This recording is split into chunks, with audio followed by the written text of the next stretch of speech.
Somo la kitabu cha Matendo ya Mitume.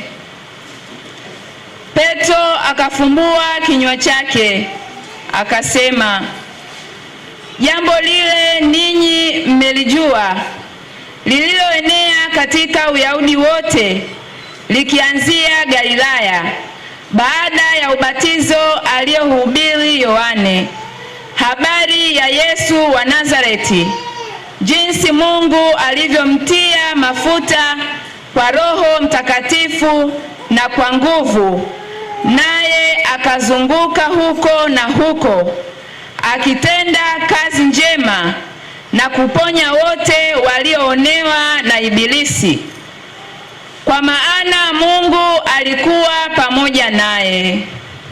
Nasi tu mashahidi wa mambo yote aliyoyatenda katika nchi ya Wayahudi na katika Yerusalemu, ambaye walimua wakamtundika mtini.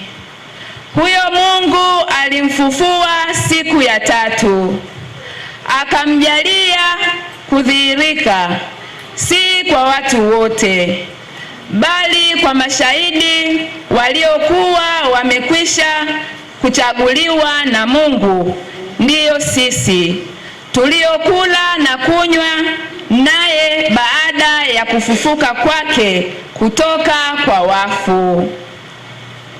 Akatuagiza tuwahubiri watu na kushuhudia ya kuwa huyu ndiye aliyeamriwa na Mungu awe mhukumu wa wahai na wafu. Huyo manabii wote humshuhudia ya kwamba kwa jina lake kila amwaminie atapata ondoleo la dhambi. Neno la Bwana.